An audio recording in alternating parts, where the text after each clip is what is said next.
Hello everyone, welcome back to my channel and I am Asma. मैं भी आपकी तरह एक मामूली सी लड़की हूँ जो कि कंटेंट क्रिएशन करना चाहती है। तो आज की वीडियो में मैं आपको अपनी एक बहुत ही अच्छी इंटरेस्टिंग सी स्टोरी सुनाने वाली हूँ जो कि वाकई बहुत अच्छी है। आई होप आपको भी अच्छी लगे।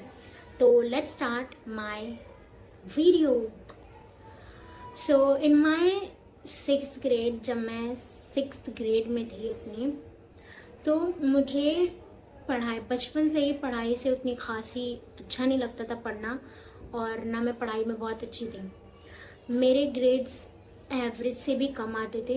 मेरी फैमिली को उतना ज़्यादा पता नहीं था कि मेरे ग्रेड्स कितने आ रहे हैं। लाइक वो फैमिली नहीं होती जिन मतलब पास हो गई है इट्स ओके, और ज़्यादा और उतनी क्लास को हायर नहीं माना जाता था। आज के दौर में जैसा माना जाता है कि फर्स्ट क्लास सेकंड क्लास बच्चों पे बहुत ज़्यादा ध्यान देते, पर उतना मेरे घर वाले मुझ पर ध्यान नहीं देते थे। ठीक है, या ना होती थी, मतलब पास हो गए इट्स ओके, बस हो गया उतना। लेकिन मैं बिल्कुल भी पढ़ाई में अच्छी नहीं थी।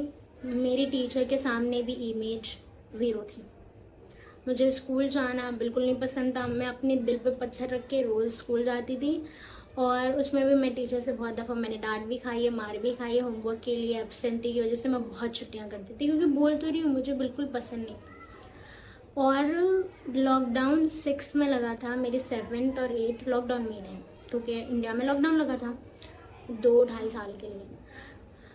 तो उस दौरान जो मेरी स्कूल मतलब जब पता चला कि अब लॉकडाउन हो गया, स्कूल बंद, आपको ऑनलाइन पढ़ना होगा या जो भी, तो जब मैं पढ़ने जाती थी अपने 6th उससे पहले, तो मैंने ठान लिया था मुझे कैसे भी करके बस 10th तक का निकालना है। चाहे मैं रो के निकालूँ या गा के निकालूँ, कैसे भी करके बस मुझे 10th तक पढ़ना है। आफ्टर द 10th मैं अपने घर में बोल दूँगी कि मुझे आगे नहीं पढ़ना। वैसे मेरे घर में 12th तक पढ़ना कंपलसरी, चाहे लड़की हो चाहे लड़का हो। ऐसा माना जाता है कि 12th तक तो पढ़ना ही चाहिए। तो मैं बोली मैं 10th में बोल दूँगी अपने पेरेंट्स को कि मुझे आगे नहीं पढ़ना, मुझे पढ़ने में कोई दिलचस्पी नहीं है। लेकिन अब देखो क्लाइमेक्स कहाँ गया था। मैं टीचर से और सबसे बहुत डांट भी खाती थी। यहाँ तक कि मेरे साथ जो दोस्त भी थे मेरे, उन लोग भी पढ़ने में वाकई बहुत अच्छे थे। उन लोग बहुत अच्छा पढ़ते थे, परफॉर्म करते थे, और सिर्फ पढ़ाई में नहीं बाकी सारी चीज़ों में।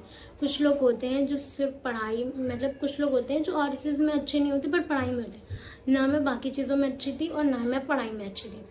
तो जब लॉकडाउन ख़त्म हो गया और मेरी तब 8 कंप्लीट हो गई थी लॉकडाउन में।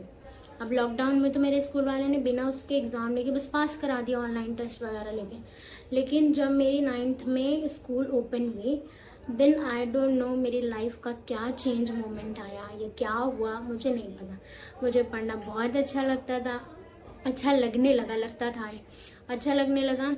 और मैं रोज़ इसमें एक पॉइंट है कि मुझे तभी भी स्कूल जाना बिल्कुल नहीं पसंद। मैं ही वेयर्ड हूँ या मेरी चीज़ वेयर्ड है कि मुझे स्कूल जाना नहीं पसंद पर पढ़ाई पसंद है। आई डोंट नो ये सिर्फ मेरे साथ होता है कि और लोग भी हो, अगर हैं तो भाई पता नहीं, आई डोंट नो।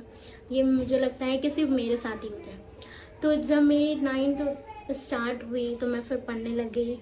मैं स्कूल जाके अच्छे से पढ़ती थी, मेरे मार्क्स अच्छे आने लगे। एंड जब और अच्छे आने लगे और क्लास में कोई ड्रॉप करता था तो मुझे लगता था मुझे और हार्ड वर्क करनी चाहिए ताकि मैं उससे तो कम्पीट कर लूँ। मतलब मैं कंपटीशन करने लगी और मैं अपनी क्लास में टॉप भी करती थी। ऐसी बात नहीं है, अपनी क्लास में फिर मैं टॉप की हूँ। मैंने अच्छे मार्क्स से मैंने अपनी 9th पास की। एंड फिर बोर्ड का आ गया 10th में। अब बोर्ड तो सभी बोलते हैं। तो मेरी क्लास में मैं क्लासेस ज्वाइन की थी मैंने 10th में।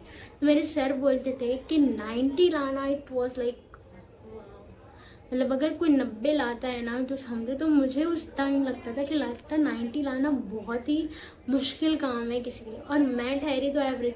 तो मेरे लिए तो और ही लगेगा कि भाई मैं ना पढ़ने में उतनी अच्छी हूँ ना कुछ, और ना मैं कैसे पढ़ूंगी क्या करूंगी जिससे कुछ नहीं आता था। मतलब 0 से वो 90 तक कैसे पहुंचेगी।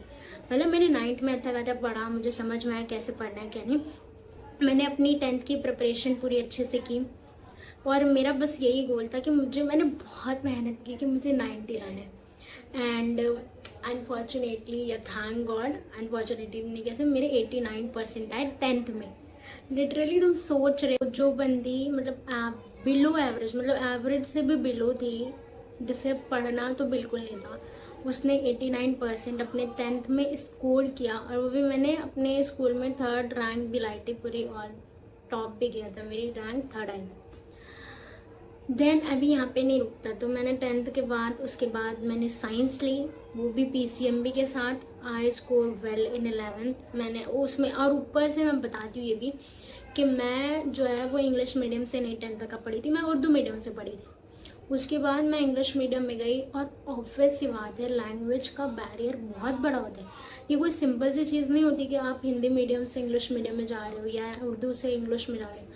ये इंग्लिश वाले लोग एटलीस्ट उन्हें कुछ तो पता होता है कि चीज़ें कैसे लिखी होती है, हमें तो बिल्कुल पता ही नहीं होता। सारे टर्म्स जो भी पता है वो उर्दू में पता है, और अब पढ़ना है वो भी PCM, physics, chemistry, maths, biology, ये सब पढ़ना है मुझे इंग्लिश में।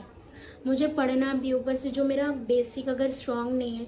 और देखो मेरे को ये पता है चलो बचपन की मेरी सारी चीज़ें थी, 9th से पहले की वो चीज़ों का भी बेसिक चीज़ें भी यूज़ हो रही थी जो कि मुझे वो भी नहीं आती। पर अलबत्ता थैंक गॉड कि वो सारी चीज़ें मैंने रिकवर कर ली थी। तो मेरे लैंग्वेज का बैरियर था वो भी ख़त्म हो गया धीरे धीरे करके। मैंने बिना कोचिंग की मैंने 11th और 12th की, मैंने कोचिंग जो है वो ज्वाइन नहीं की थी।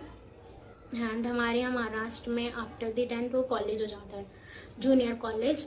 तो फिर मैंने अपनी 11th एंड 12th कंप्लीट की। I score 82% 11th and almost well in class 12th, जो कि मैं बता चुकी हूँ अपने प्रीवियस वीडियो में। ऑल्सो इतना छोड़ के नहीं, I preparing with a competitive exam. मैंने CET भी दिया और मैं नीट भी दूंगी।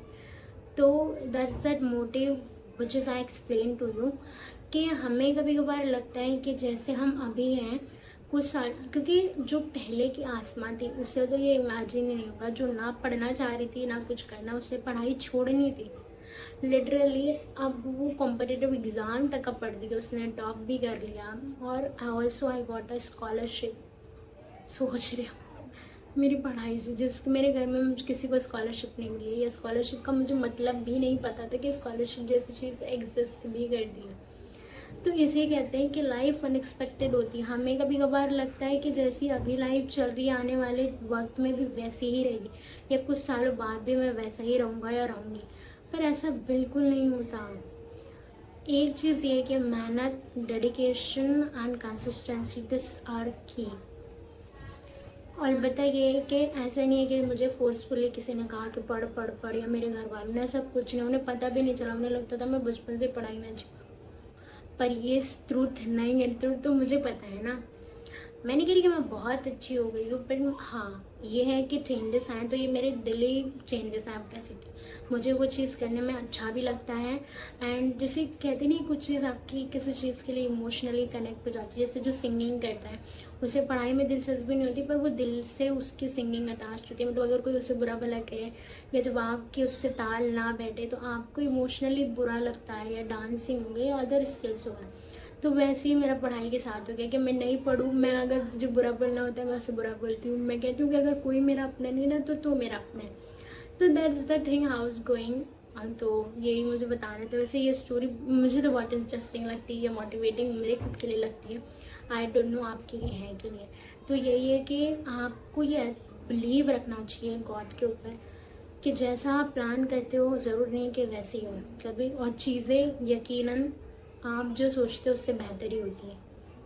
That's the motive of my video, and thank you so much if you are watching till the end. Bye bye.